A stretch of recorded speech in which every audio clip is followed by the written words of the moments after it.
Hey y'all, happy Thursday. So, I have been thinking about this topic for a little while, and I thought it was perfect because my roommate and I were talking about love and basketball the other day and how I personally used to love and basketball when I was younger. But then when I started to get older, I was like, Quincy did not like Monica. So, we were talking about love and basketball a little bit, and then we started talking about how much we love brown sugar. And that got me to thinking about the topic of rejection. I had wanted to speak about this before, but I was like, this is perfect. So, this episode is called Love and Basketball versus Brown Sugar, Rejection versus Redirection. So, also put a note. I said, always Sid, never Monica. Shout out to Sanaa Lathan. And I'm so sorry, Miss Gina Prince. By the wood, I love you to death. But, baby, Monica, she was not loved right by Quincy. And I just, with the topic of rejection, I was like, I feel like these are really good analogies and comparisons to go with. So I thought that I would give some points is actually not funny at all. But on the topic of rejection, because I've been there, I know a lot of other people have been there, and some people don't know that they are there. So I was like, I wanted to compare the two movies and compare the difference between somebody rejecting you and life redirecting you. So, first of all, let's start when they were young. So, on Love and Basketball, Quincy is an abuser. No, he's not an abuser, but he literally was jacking Monica up. First of all, when they was playing basketball, he didn't even know that she was a girl. And he was already manhandling who he thought was one of his homeboys that he just met 2 seconds ago. Doggone messed her face up. Then the next day they gotta go to school. He pushed the girl off her bike because she don't want to do what he say do. And my first point is that there are always signs when someone is rejecting you.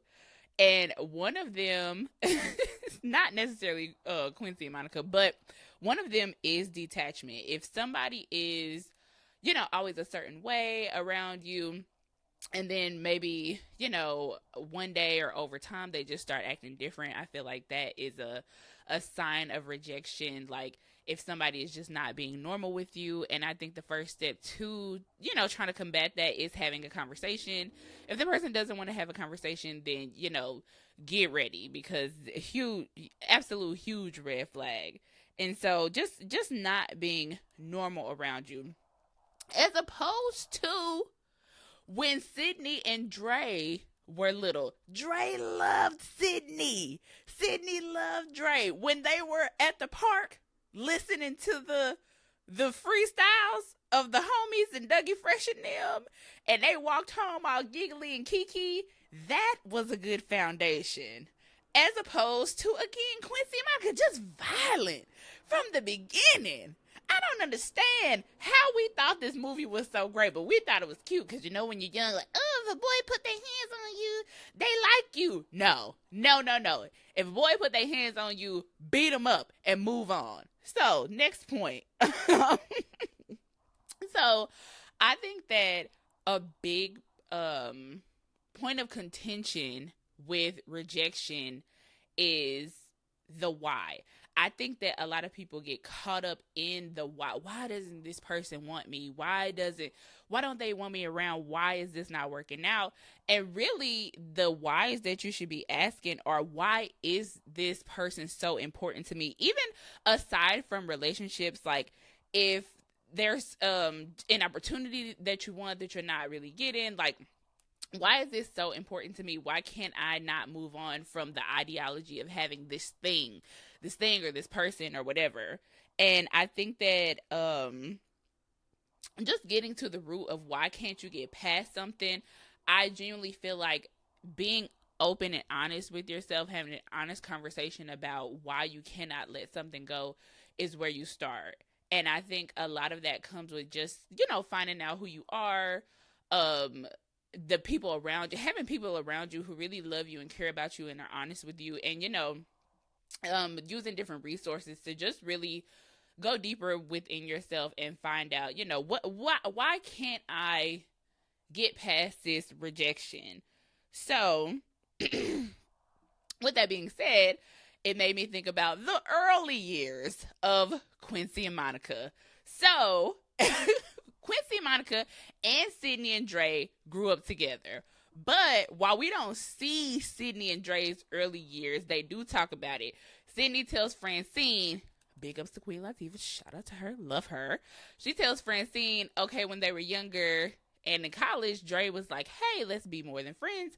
And Sydney was like, well, I don't want to do that. And guess what Dre did? He moved on. They were still best friends. They were great. Now, let's get to Quincy and Monica.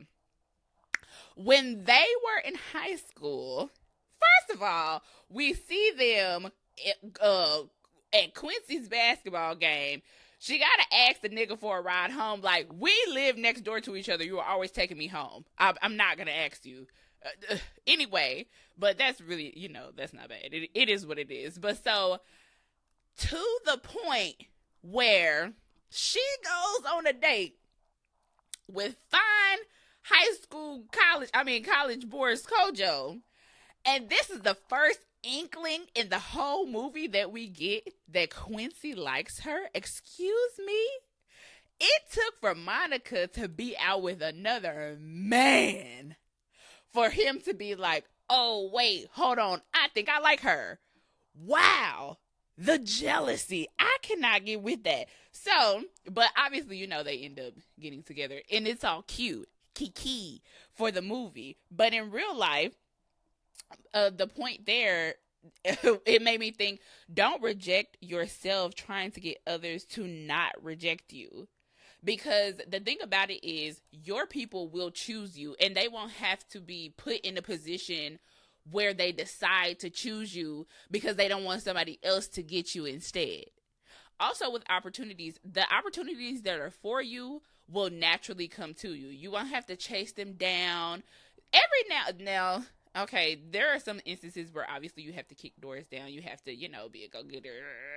But for the most part, like, what's yours will be yours. That is relationships.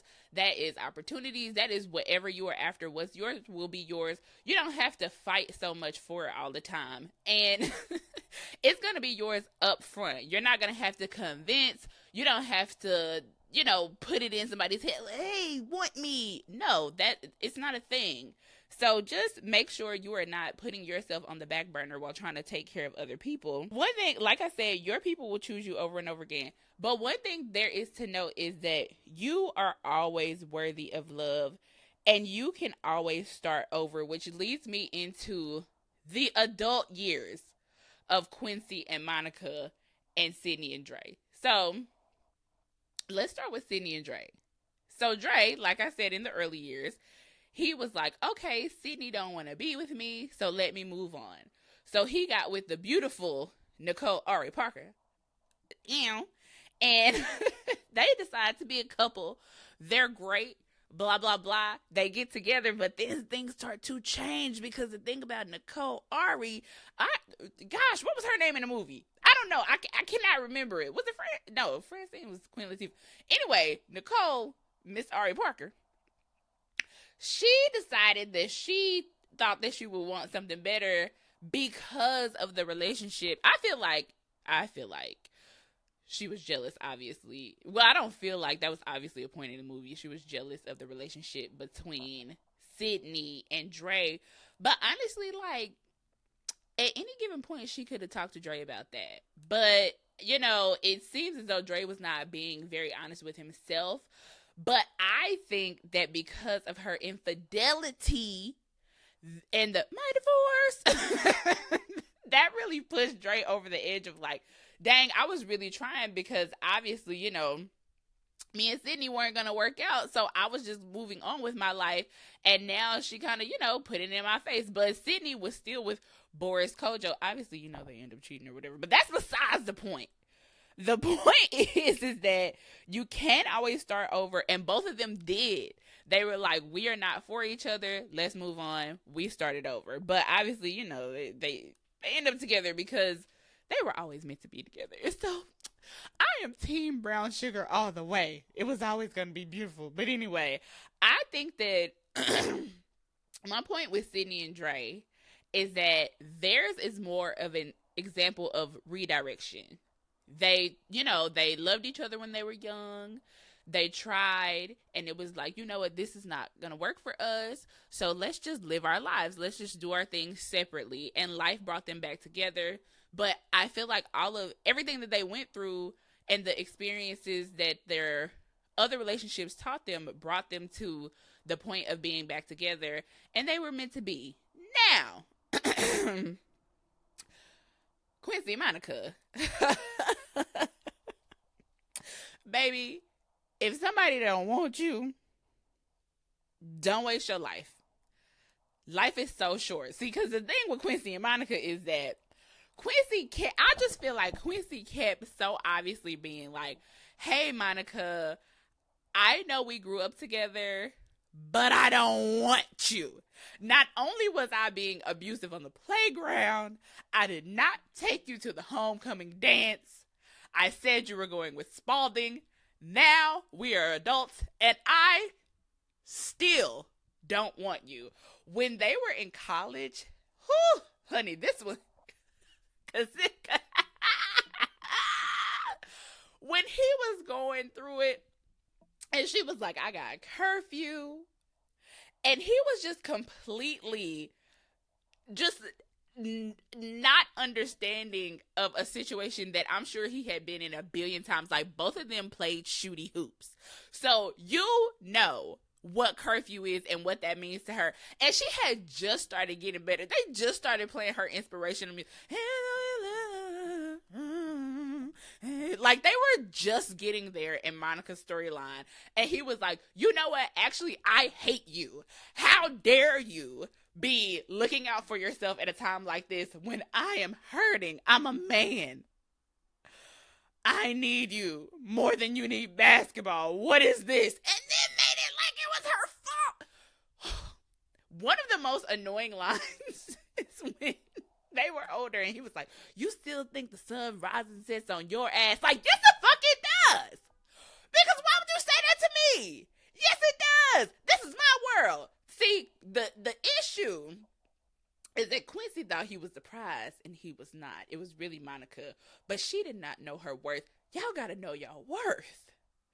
Because that's crazy to be rejected over and over, and then to feel like you are being redirected back to Quincy, who couldn't even for the sake of love let her win that doggone last game. He had to win. And just for vindication, to be like, double or nothing. Oh, so now you're going to choose her. Now. At the very end of the movie, when it was always your fault. The thing is that if Monica was my friend, nah, baby, it would never, ever been no little baby at the end of the movie. Because, no. Matter of did Monica have any friends? Her sister probably. And her whole relationship with her mom, they were weird, but that's not the point. Don't waste your time on somebody who does not want you. Don't waste your time on roads that lead to nothing. And I'm using relationships as an example, but honestly, I'm speaking of everything in life because I for a long time just was absolutely crippled with rejection. And I know I've been kikiing like this whole time, but it's so real to me. Like, even being in situations where I don't realize that I'm being rejected, and then you kind of hit a brick wall, and it's like, well, where do I go from here? And it's like, well, you have to take the path of redirection. You have to be open to taking the journey. And sometimes it's so hard and almost debilitating to get to a point where you have to try again, because it's like I've been told no so many times, just for opportunities, for relationships, for the things that you might want, that you're seeking out, and it's so easy to just stop. But what do you get if you stop? Life is all about risk, and you have to take them, because if you don't, you will literally be stuck, and it's not fun being stuck. So make sure that you are being Cindy and Dre, and that you fully just run away from being Quincy and Monica, because that's not gonna get you anything. I mean, it got Monica on, in the WNBA, but the movie suggests that they had a good life, but I don't believe it. I want to be in the radio station while Angie Martinez is playing my song and Most Def is getting with Queen Latifah in the background. That's what I want for you all. I want for you all to be redirected. I want you to love yourselves. I don't want you to be always on the path of rejection, because that will cripple you. And you don't need to be there. But I would like to end this with some words from the prophetess Miley Cyrus.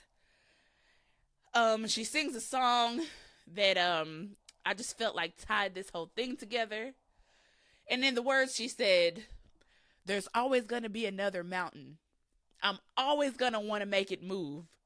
There's always going to be an uphill battle. Sometimes you're going to have to lose. Ain't about how fast I get there. Ain't about what's waiting on the other side. Nah, it's the climb. It's literally the climb." I used to love that song, though, for real. If y'all cannot tell, I'm a super 90s baby. But super 90s was very into Disney. I'm a super millennial. But yes, it is the climb. It is the journey. Don't stop just because you've been rejected. Keep it moving and allow yourself to be redirected. I know this one was a little short, but you know what? It was, sometimes it's going to be short, sweet, and to the point. So, but I hope this touches someone. And again, happy Thursday. I hope y'all have a great night. I love you guys.